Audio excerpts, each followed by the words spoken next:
अंडकोश या स्क्रोटम से संबंधित एक ऐसी समस्या के बारे में हम डिस्कस करेंगे जो आपकी बॉडी को या आपकी लाइफ को काफ़ी हद तक इफेक्ट कर सकती है, और उस समस्या का नाम है वेरिकोसील।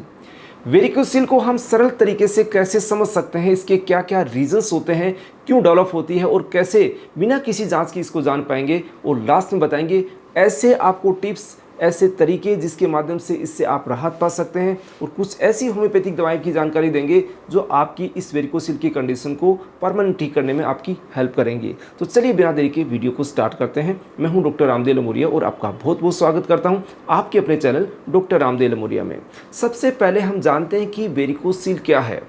वेरिकोसील एक बहुत ही शांत डिजीज़ है, शांत कंडीशन है, जिसके अंदर आपको ज़्यादातर केसेस में कोई दर्द नहीं होता है, तो हम डॉक्टर को नहीं दिखाते हैं या किसी तरीके का ट्रीटमेंट नहीं लेते हैं, लेकिन ये आपकी सेक्सुअल लाइफ को इफ़ेक्ट कर सकती है। आगे इसके बारे में बताएंगे, उससे पहले हम जानते हैं कि वेरिकोसील क्या है। हमारे जो अंडकोश होते हैं, हमारी जो गोलियां होती है, उसके जो कवच होता है, इसको स्क्रोटम स्किन बोलते हैं, इसके अंदर की तरफ खून की ऐसी नलियां होती है। एक नलियां तो वो होती है जो हमारे हार्ट से डायरेक्ट ब्लड की सप्लाई करती है, लेकिन कुछ ऐसी नलियां होती है जो सप्लाई की हुई ब्लड को, अशुद्ध ब्लड को हमारे हार्ट की तरफ ले जाती है। उनको हम मेडिकल भाषा में बोलते हैं वेन्स। वेन के अंदर कुछ वॉल्व होते हैं, यानी कि एक तरफा ब्लड ही उनके अंदर फ्लो हो सकता है। जैसे ऊपर की तरफ ब्लड जा रहा है तो वो जा रहा है, वापस रिटर्न नहीं हो सकता है। लेकिन किसी भी कारणवश वो वॉल्व अगर कमज़ोर हो जाते हैं, तो या ब्लड आपका पूरी प्रॉपर तरीके से वो होल्ड नहीं कर पा रहे हैं, तो उसका क्या होगा, ब्लड आपकी उन वेन्स के अंदर, उन खून की नलियों के अंदर ठहरने लग जाता है, पुलिंग होने लग जाती है, वहाँ पर इकट्ठा होने लग जाती है। उसके कारण आपकी खून के नली पर धीरे धीरे प्रेशर बढ़ता है। प्रेशर बढ़ने के दौरान रिजल्ट पे क्या होता है कि वो नलियाँ फूलना स्टार्ट कर देती है, और वो कंडीशन होती है वेरिकोसील की कंडीशन, यानी कि खूब सारी नलियाँ वहाँ पर आपको फुलाव लिए हुए दिखने लग जाती है। अब हम बात करते हैं कि इस कंडीशन को आप कैसे पहचान पाएंगे। सीधा आप डायरेक्ट देखेंगे, इसमें 99% के अंदर पेशेंट में कोई दर्द नहीं होता, ये शांत कंडीशन है। लेकिन कई बार आपका गलती से वहाँ हाथ चला जाता है या कुछ ऐसे नोटिस कर रहे होते हैं, तो वहाँ आपको फुलाव सा महसूस होगा। फुलाव के अंदर क्या लगेगा, ऐसे लगता है कि बैग ओ वर्म्स बोला जाता है इसको, कि जैसे कीड़ों का एक बैग भरा हुआ है। ऐसे लगता है एक गांठ सी नज़र आती है, लेकिन उसके अंदर कीड़े अंदर जमा है, यानी कि जो खून की नलियां होती है, इस तरीके से कंडीशन के अंदर आपको दिखने लग जाती है।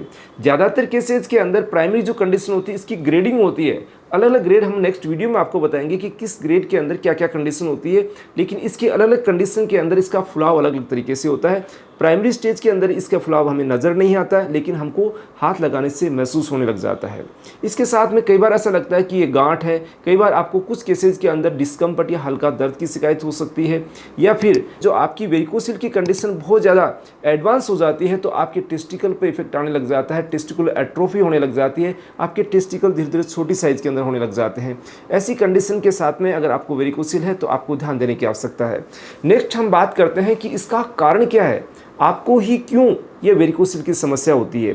इसका सबसे पहला कारण है कि प्राइमरी कोज, यानी कि जो खून की नलियों से संबंधित क्या कारण हो सकते हैं। पहला होता है कि खून की नलियों के वॉल कमज़ोर हो जाते हैं, या फिर वो सही तरीके से बंद नहीं हो पाते हैं, उसके कारण खून का फ्लो वापस बैक होने लग जाता है।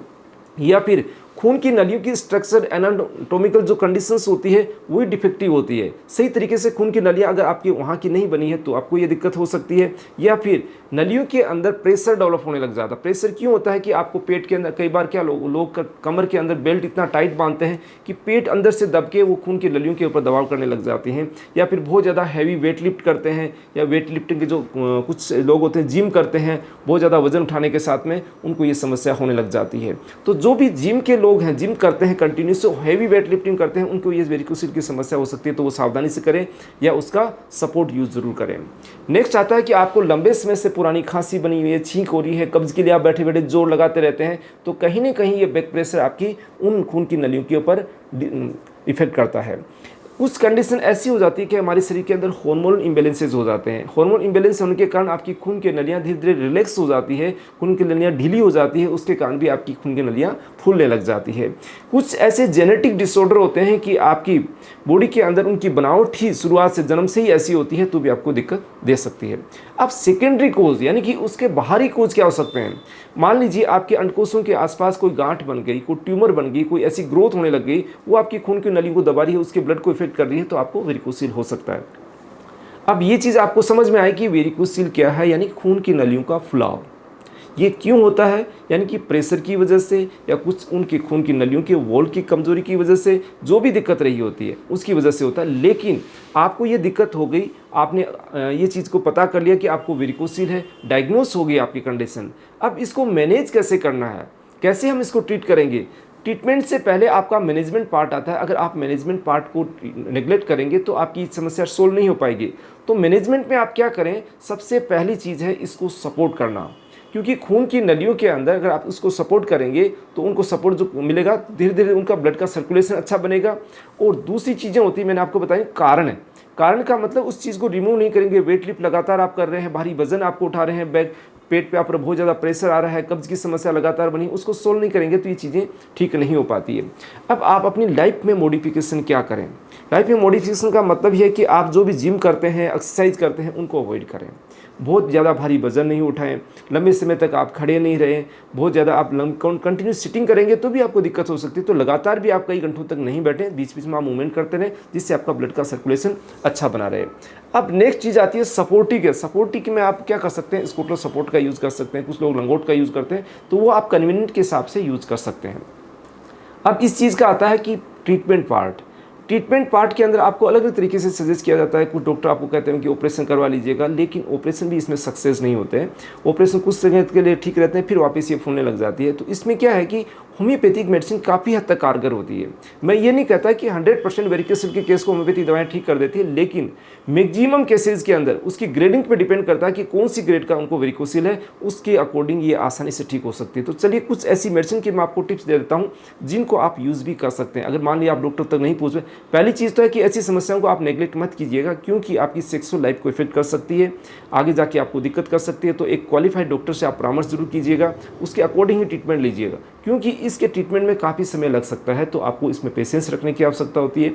लेकिन जो लोग डॉक्टर तक नहीं पहुंच पाते हैं, वो अफोर्ड नहीं कर पाते हैं या दिखा नहीं पाते हैं, उनके लिए कुछ ऐसी मेडिसिन की जानकारी देना चाहूँगा जो उसकी हेल्प ले सकते हैं। तो पहली मेडिसिन है हेमामेलिस। हेमामेलिस को आप 30 पावर में यूज़ कर सकते हैं। ये क्या काम करती है? वहाँ की स्वेलिंग को रिड्यूस करती है। मान लीजिए खून की नली में स्वेलिंग आ गई, उसकी वजह से ब्लड का फ्लो नहीं हो रहा, तो उसको ठीक करने में हेल्प करती है, आपकी खून की नलियों को थोड़ा सपोर्ट देती है। इस तरीके से हेमामेलिस आपकी वेरिकोसिल को ठीक करने में हेल्प करती है। सेकेंड मेडिसिन होती है एस्कुलस। एस्कुलस का काम क्या है कि जो वेन्स होती हैं, उनकी मांसपेशियां होती है, उनको टोन देने का काम करती है, जिससे क्या होगा, आपका फैलाव हुआ धीरे धीरे कंट्रोल में होने लग जाएगा और धीरे धीरे आपका वेरिकोसिल कंट्रोल होकर आपका वापस ब्लड फ्लो सही होने लग जाएगा। नेक्स्ट मेडिसिन है जो आपकी वेरिकोसिल में यूज आती है, कैलकेरिया फ्लोर। कैलकेरिया फ्लोर ऐसी मेडिसिन है जहाँ पर आपकी गांठ हार्ड हो जाती है, वहाँ बिल्कुल आपकी जो खून की नलियाँ हैं, उनकी जो भित्ती होती है, वॉल होती है, वो हार्ड होने लग जाती है। हार्ड होने वाली कंडीशन के अंदर आप इस मेडिसिन का इस्तेमाल कर सकते हैं, जो सॉफ्ट होकर आपकी ब्लड के फ्लो को वापस रिटेन करेगी, मेंटेन करेगी, जिससे आपका वेरिकोसिल ठीक होगा। नेक्स्ट कुछ मेडिसिन हैं जैसे लाइकोपोडियम। लाइकोपोडियम ऐसी कंडीशन है जैसे आपको डाइजेशन से रिलेटेड कोई प्रॉब्लम्स है, उसके साथ में आपका बैक प्रेशर आपके टेस्टिकल तक जा रहा है, या पेट में बहुत ज़्यादा गैस बनी हुई है, यानी कि डाइजेशन से रिलेटेड आपको प्रॉब्लम है, साथ में ये दिक्कत हो रही है, तो इसका इस्तेमाल आप कर सकते हैं। एक मेडिसिन नक्स वोमिका।